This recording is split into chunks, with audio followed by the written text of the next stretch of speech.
Tucker Carlson has been taking a lot of heat lately for, I guess, what they call noticing. I don't know. What does that even mean?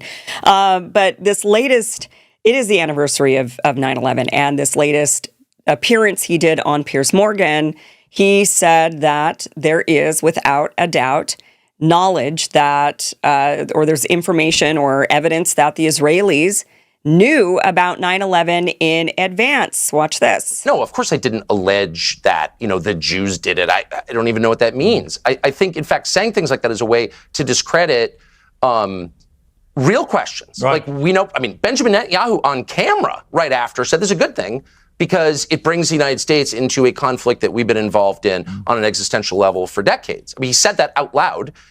I'm not guessing, you can pull the tape.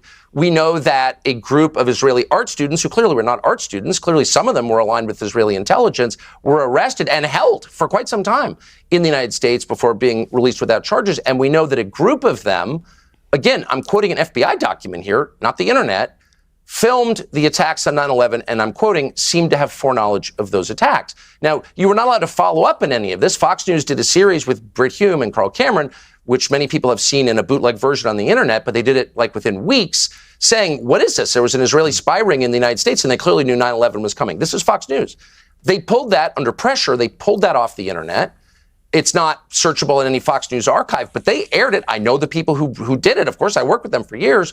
They're real people. They're not crazy. In fact, they're pro-Israel, but they had a fact set before them, and they reported it, which is called journalism, and subsequent generations have been forbidden from noting what is now factually true. Those are factually true statements. Now, we tried to interview some of those people. One lives in the United States, in California, and made no headway whatsoever. And we knew as we did it, by the way, that we're going to be attacked as anti-Semites or something. Yeah, of course. I think what he's referring to are the dancing Israelis that were seen on top of a building in New York. This was on the morning of 9/11. There were several men. I don't know if this photograph is, it's hard to know exactly if this photograph is of them, if this was like security footage, or if this is a rendering of them, because I actually don't think there is any real footage of them. I think this is a rendering to represent it. But this is what circulates around. So on the morning of 9/11, there were several men who were reportedly seen on a rooftop in New Jersey. So New Jersey, on the other side of the river, they're looking at the Twin Towers. They were filming the burning World Trade Towers. And according to witnesses, they were dancing, they were cheering, they were taking photographs. The men were later stopped by New Jersey police. They were arrested. They were taken in. They were Israeli nationals who allegedly were working for a moving company called Urban Moving Systems at the time. Now, the big question is, what were a bunch of moving, so supposedly they were students, they were working for a moving company, but they ended up being Israeli nationals. What were these, whether you're a student, whether you're working for a moving company, what are you doing on the roof of a building in New Jersey, looking straight at the World Trade Center, at the towers, watching them come down? What are you doing there filming? What are you doing there? And then cheering, dancing, and celebrating the fact that the country had been attacked. There were 5 of them that were detained by the FBI. They were questioned for weeks and held for weeks. Eventually, they were released. They were deported back to Israel for immigration violations, is what they ended up saying. So they didn't charge them with anything. They released them, and they basically told the rest of us to shut up about it. It's a conspiracy theory, supposedly, even though they were arrested and detained and held for weeks. U.S. intelligence investigated whether they had prior knowledge to the attacks, and according to the official, the official reports, there was no conclusive evidence that has ever been made public that they were involved in 9/11 planning. However, just use your brain for 2 seconds, right? What were these moving students doing on top of a building, watching the Twin Towers burn and then eventually fall down? What were they doing filming it? How did they know to set up filming equipment? How would you know to do that? Oh, we just happened to be there, right? There's a lot of these coincidences that happen. We just happened to be there. We just happen to have filming equipment. We just happen to be pointing them directly at the Twin Towers. We just happened to see this amazing event that we loved so much we danced and celebrated. It just so happened that we as moving students happen to be there filming. What's the big deal? And we happen to be Israeli. And this happens to benefit us more than anybody. So It just so happens that, by the way, also everybody in that age group just so happens in Israel to be in the IDF, working in the military, or maybe even recruit. Maybe they were Mossad. Who knows how old they actually were. The FBI released redacted files years later showing that the investigation was real. This was considered a conspiracy theory for a really long time. They would shove this off as, anybody would bring it up and say, what happened to those Israelis that you guys arrested? And that was considered conspiratorial. How dare you bring it up? You're an idiot. You're a lunatic. And then, of course, like usual, years later, what do? Years later, they actually released it turns out we did actually arrest these dancing Israelis. We questioned them and we deported them. It's just another one of those conspiracy theories that ends up being true. Local New Jersey news outlet, the Bergen Record, reported the story shortly after the attack, so people knew about it. And in 2001 to 2002, some coverage surfaced in mainstream media, but then the story largely faded from U.S. reporting. And that's what Tucker Carlson was talking about, how some mainstream outlets were like, hey, what about this? And then it got buried and shoved to the side, and you weren't allowed to bring it up, and you can't find it anywhere on their sites, even though they did publish it. They had to remove it and remove every single last trace of it, which is not suspicious at all, is it?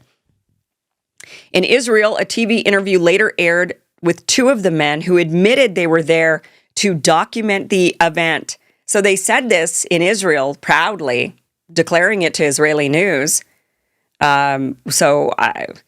Obviously, if they were there to document the event, they knew about it. They knew it was going to happen.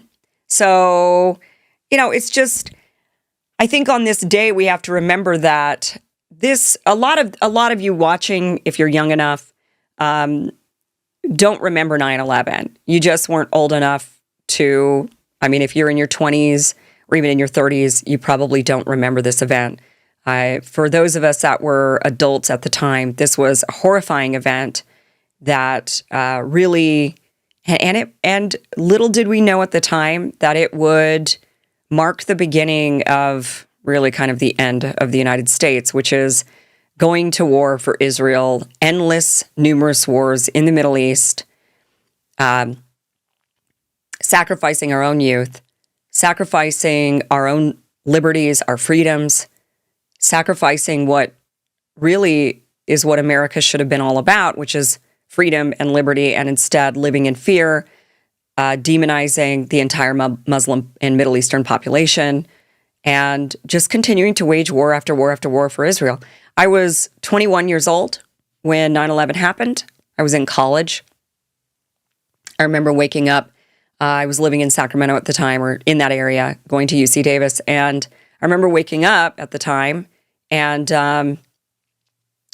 turning on the TV and just seeing this seeing this and not knowing what happened, what was going on. I woke up right before the second tower fell, and it was terrifying. It was horrifying. I think all of us that were adults at the time remember exactly where we were on 9/11 and the impact that it had on all of us and the fear that it instilled in all of us. And it is, now in hindsight, we're able to look back. I think also because the younger generation didn't have that same traumatic, they don't have the traumatic memory. So a lot of the younger people are looking back at 9/11 and thinking, hey, what's this? You guys have marched us into war my entire life. People in their 20s, this is their entire lives. We've been at war because of 9/11, essentially. It started then. And which it didn't. It started before 9/11, but it was certainly more of a turning point. And that a lot of the younger people are questioning things. They're noticing, as they say. I don't know. Is that phrase actually anti-Semitic to say noticing like that? Because isn't that just specific, like noticing Jews or something like that? And look, if the Israelis knew about it, of course the Israelis either knew about it or even had something to do with it. And that is the suspicion that many of us have, because they're the country that benefited the absolute most since 9/11 with every single war we've waged to destabilize the Middle East at the behest of them, to help them. It has done nothing for the United States except continue us into these wars.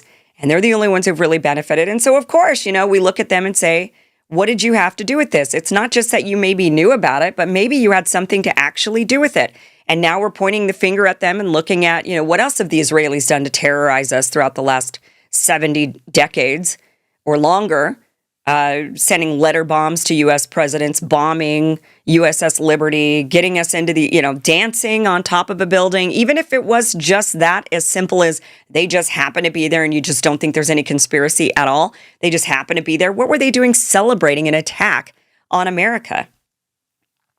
And there's a lot more other, there's a lot of other evidence that points to them having knowledge or even in being involved. And I think those kinds of questions are more prevalent these days because people are starting to notice. But what they're noticing is that Israel as a country is out for itself and that they have been doing whatever is best for them. And we have been sacrificial lambs in that process. And 9/11, just an absolute tragic, terrible day, tragic, terrible event that happened. But even more tragic is what happened to the country after 9/11. Thank you for watching this clip from the full Kim Iversen Show, which you can catch Monday through Friday, 2 p.m. Pacific, 5 p.m. Eastern at KimIversonShow.com. It is free for you to watch. Again, 2 p.m. Pacific, 5 p.m. Eastern, KimIversonShow.com. See you there.